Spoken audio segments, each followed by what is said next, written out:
Hello, Daily OGT here. I'm going to be doing a video on psychology, mental health, schizophrenia.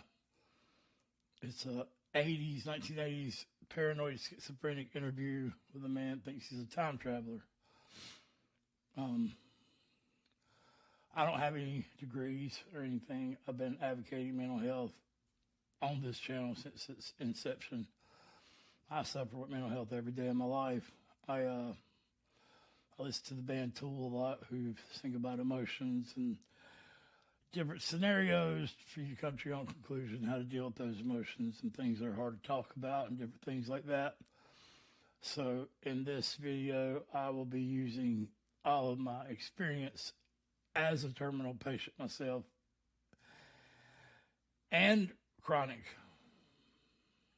mental health. And pain, have 16% lung function, end-stage COPD.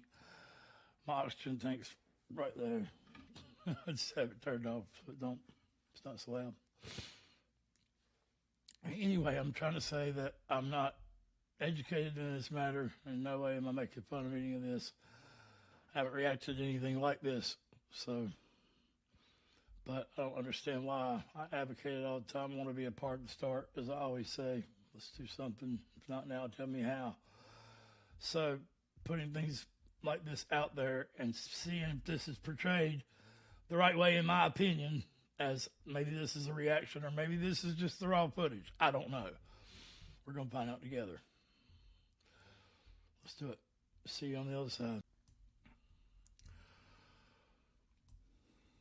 All right. Let's get to it. It's got me intrigued.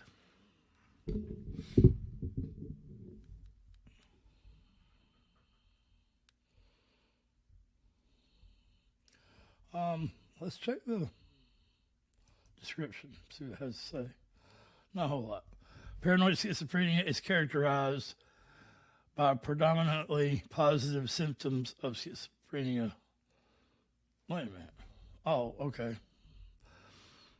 Including delusions and hallucinations, these debilitating deceptions blur the line between what is real and what isn't, making it difficult for the person to lead a typical life.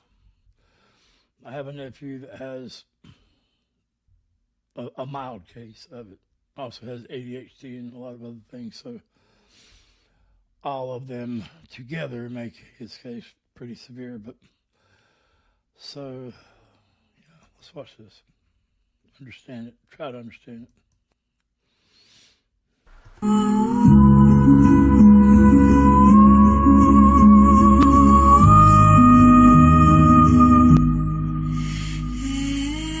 Oh, wow.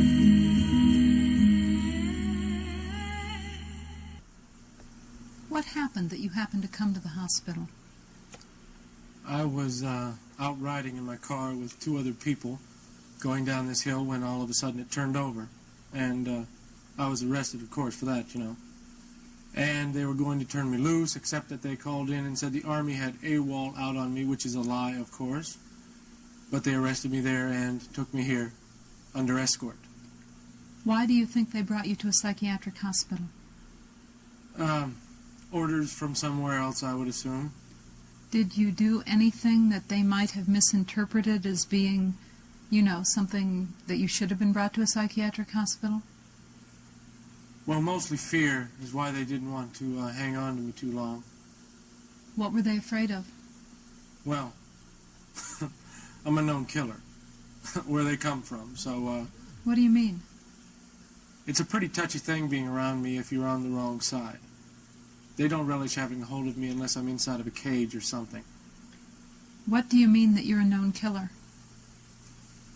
I have killed. How many people have you killed? Several hundreds. Where did you kill them?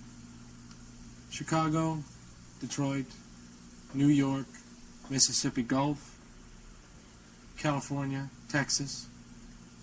Why did you kill them? Because they were in the act of violent crimes. Like what? Like murder, rape, brutal beatings, extortion, illicit drug trafficking. Did you kill them? Yes. To prevent them from doing that, or what? Well, when it got back to their leaders, it did stop quite a few illegal events from happening. What do you mean by their leaders? Their highest in command. Are you talking about the mafia or what? Yes, indeed. Mafiosi, Cosa Nostra. They used to be the same, but they're no longer. They divided up in this nation, and a few from other nations that were stepping on illegal grounds for information-gathering purposes.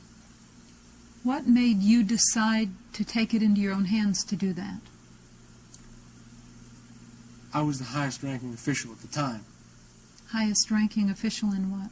In intelligence. Oh, so you work in intelligence? Yes. What were you doing when you were in the car that crashed? I was enjoying myself by self-medicating myself with hashish. And you were an intelligence officer then? Yes. And they didn't mind that you were taking drugs? You don't seem to understand. They're not drugs, they're curative procedures for top international agents, which is what they use. Hashish and marijuana. What do they cure you of? What do they cure us of? Malaise, pedantry. Primarily, pedantry is the main thing they cure. The thing they work the best on is ease of mind, less worry, relaxing, which when there is that much of a schedule before you, it's difficult to do without aid from some substance or another. Wow, so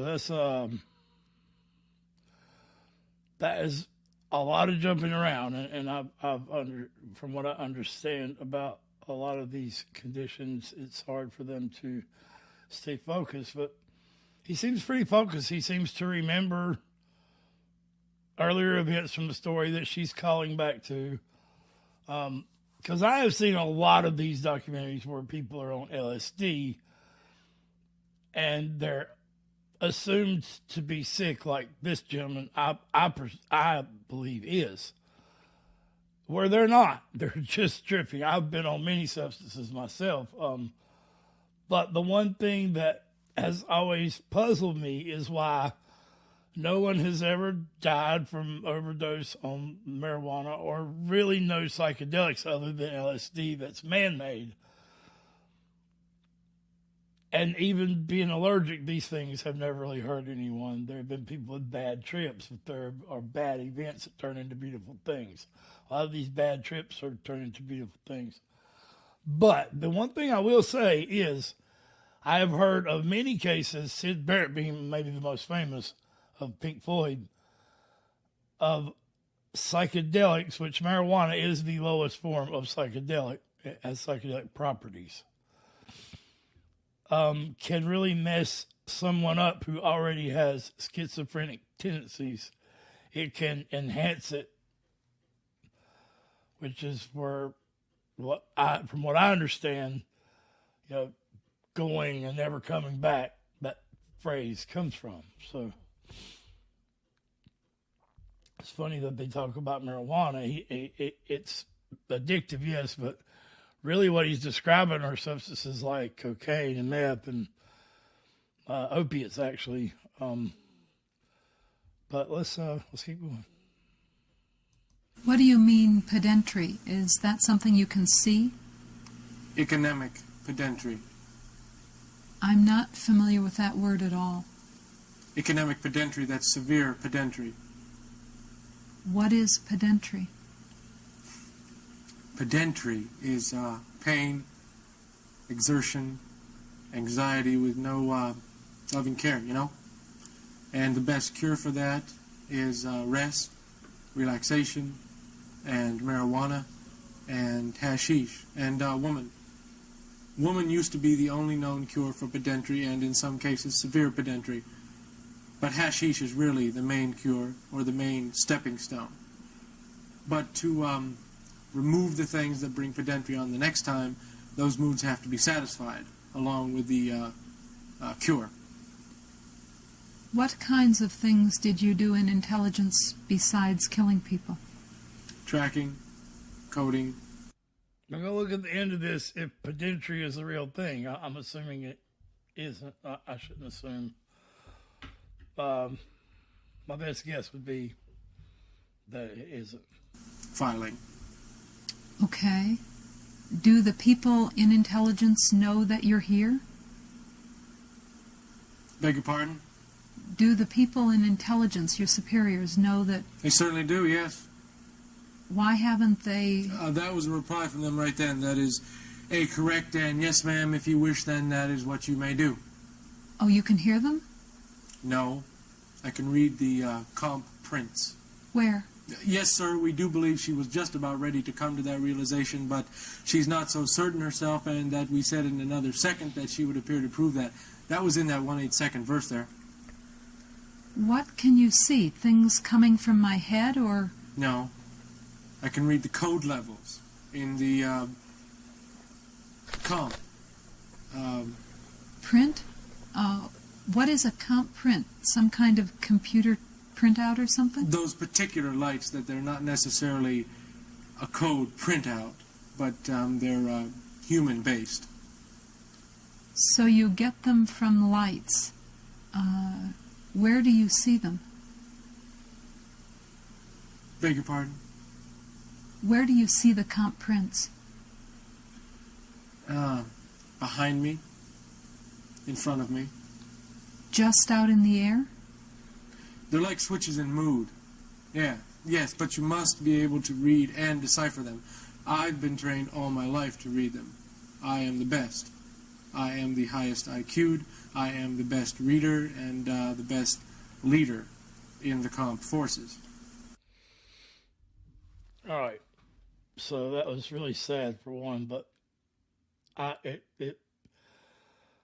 think I understand it actually in a weird sort of way. I know that the focus light, I know that this is an ADHD thing mainly, but it's schizophrenia as well. I think there's like a flashlight theory. Like most of us, our focus is that flashlight beam, but some people are like a floodlight and they can't focus on something like a flashlight like most of us can. It's a floodlight of everything and they just can't stop it from... It seems like he's in a floodlight of thought, basically, more than maybe of things to think about, if that makes any sense. This isn't supposed to make sense, I understand, but I'm very intrigued by it because it means a lot to me. What does the comp stand for? Comp? Compliance? Yes, when it's broken down into absolute basics, but it's an intelligence word. And a comp base is where men work together to decide to what extent we're going to have to go, to certain areas. How did the intelligence people... And that's 1990 comp print right there. 1990? What do you mean? Yes, that's where I just came from. They were able to trace and decipher my route from there 3 times. We're in 83. 1983, right? That's 83 print there, and that's 84. So you know the future? And that's 90. You've been in the future? Yes, and in the past. That's where I just came from not more than 2 weeks ago. Why did they transport you back to the past? All right, I've seen enough. I don't feel like taking advantage of this man anymore. He's obviously sick, and that's my best explanation is the floodlight theory. Now, I'd like to see if there's something at the end where they maybe speak on his condition, or is this just literally the interview? I'm sorry, I just feel wrong watching the rest of this. It solved what I wanted to know, and that he's clearly sick, and I can't see it. I can understand. That's known as Beck. And when a god gets so much pressure on him, then he becks, which fills the entire body, which doesn't. Okay, so he's like bringing words out of the air to describe these things which sporadically are popping into his brain is the best sense I can make of it. So this is Danny Logan, and this is something near and dear to my heart. I just wanted to share this, and if this helps anyone to better understand the fact that people are really sick sometimes, it's not necessarily drugs that's doing it. Obviously, marijuana didn't make this man this way. But, and with that being said, this isn't a pro-drug video either. I firmly am convinced that psychedelics, including marijuana, can intensify or even bring on schizophrenic episodes that may or may not be detrimental to survival. So yeah, I'm not at all condoning it. I'm only pointing it out, the difference in that people thinking that you have to be on drugs to be mentally unstable. Danny Lee, OGT, much love. Mental health is real. Be a part to start. Let's bring awareness to it. Much love to you all.